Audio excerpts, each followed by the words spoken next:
It's the kind of ruling that is bound to get attention of parents all over Denver this evening. A judge says what the city's school district did leading up to a shooting at East High School was, quote, illogical, baffling, and plausibly conscious shocking. Thanks for joining us. I'm Kim Christensen. And I'm Phil Lipoff. Two deans at East were seriously injured in the 2023 shooting. 9 News Investigates Chris Vanderveen joins us now. And Chris, you just heard Kim say some of it. This judge didn't mince words. Very true. U.S. District Court Judge Gordon Gallagher says the actions of DPS opened the door for a mass shooting and/or outbreak of gun violence at East.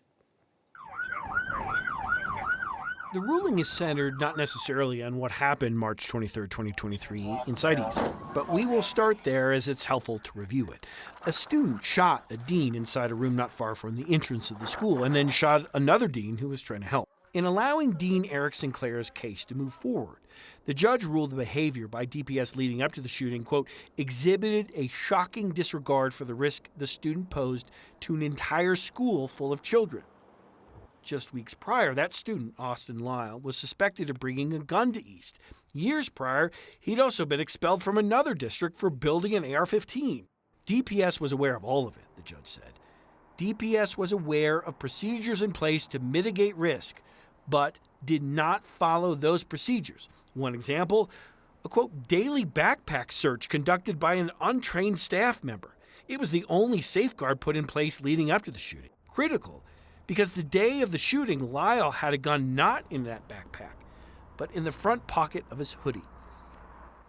Also critical, Eric Sinclair appears not to have known that an assistant principal had entered into this essentially handshake agreement to have only his backpack searched.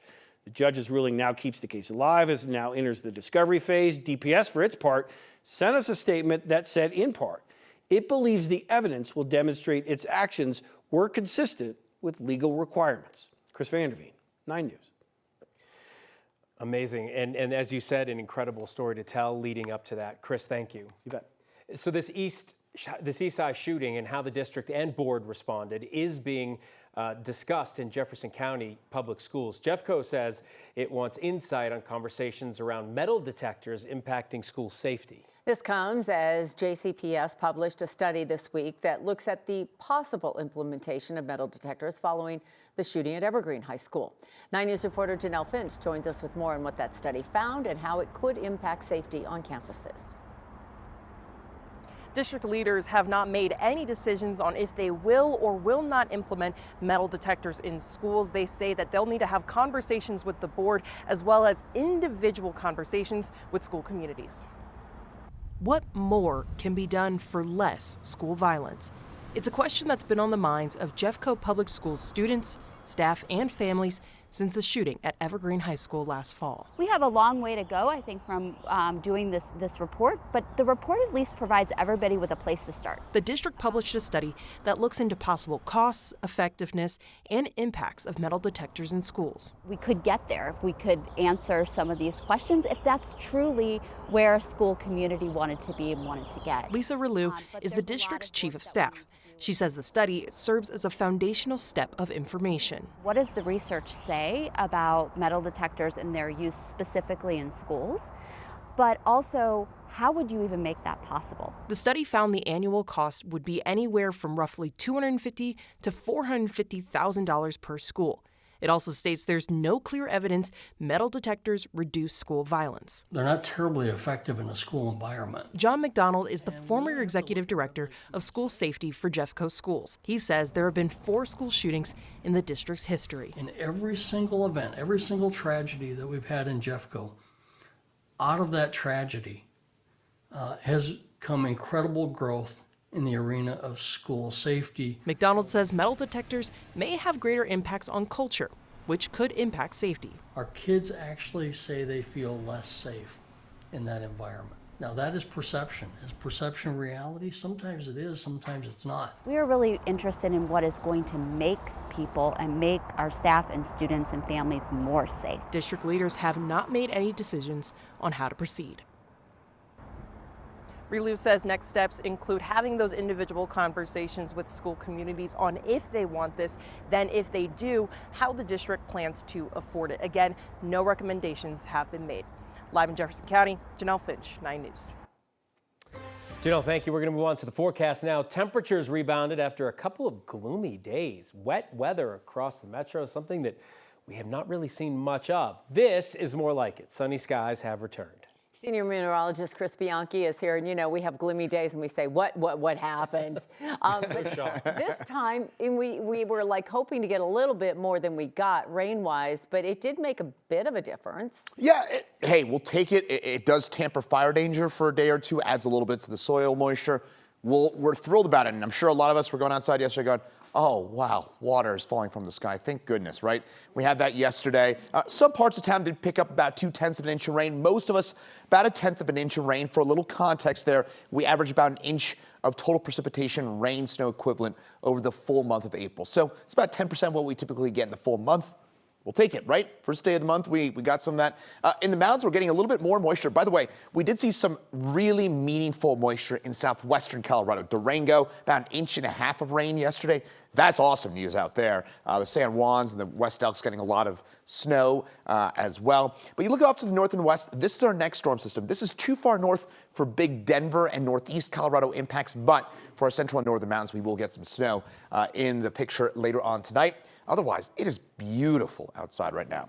Low 70s across most of the eastern plains, a bit warmer along the Highway 50 corridor, 40s, 50s in the mountains. And at forecast, temperatures will dip tonight. Cold front will arrive around 11 midnight or so later tonight. And that will bring us a rush of wind, maybe even a stray rain shower, especially north of Denver. But in the mountains, that'll lead to snow. I'll have details on that and a look at the Rockies opening day forecast, home opener forecast for tomorrow. All that coming up in a couple minutes. Chris, thank you. The Colorado Appeals Court has thrown out the current sentence of former Mesa County Clerk Tina Peters, but affirmed her conviction on several felony charges. Peters has been serving a 9-year sentence for orchestrating a breach of her county's election equipment. She was convicted of allowing election deniers access to local voting systems in a failed search of voter fraud after President Trump's 2020 election loss. The court said her sentence should be set aside because it was based in part on improper consideration on her right to exercise free speech. Her case will be sent back to the court for resentencing.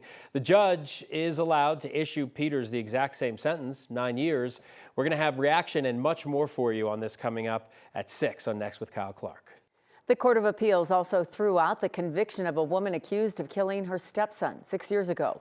The court ruled that one of the jurors that decided the case shouldn't have been there. Letitia Stock is serving 2 life sentences for the 2020 murder of her 11-year-old stepson, Gannon. Her attorneys argued one member of the jury that convicted her was a father-in-law of a deputy DA in El Paso County and shouldn't have been allowed on the jury. Defense attorneys actually challenged that juror during jury selection, but the prosecutors objected, and the judge ultimately decided to allow the juror to serve. Former Denver DA Beth McCann says she doesn't understand why prosecutors didn't agree to the challenge in the first place. I was surprised that the prosecutor in this case wouldn't have agreed to a challenge for cause. To me, it's not worth taking the risk that you might have this result. So why would you take that risk in a first-degree murder case? The El Paso County DA says they are talking with the Attorney General about how to appeal this decision to the state Supreme Court or whether to move to retry the case. All 3 legal experts we talked to today say even getting the state Supreme Court to hear that appeal would be a challenge. The trial for the men accused of carrying out that terror attack in Boulder last summer has been delayed now till November. 46-year-old Mohammed Soliman, who you see there, is accused of throwing Molotov cocktails into a group gathered to raise awareness about Israeli hostages. 1 woman died, more than a dozen others were injured. This week, a judge granted his defense a motion to pause his right to a speedy trial. His trial was supposed to start June 1st, but is now expected to start November 30th. Soliman is facing several state and federal charges, including murder. Some people say they're being allowed to get their cars back more than a week after a parking garage collapsed in southeast Denver earlier last week. The garage collapsed near Yosemite Street and Jefferson Avenue. 2 cars were crushed. No one was hurt.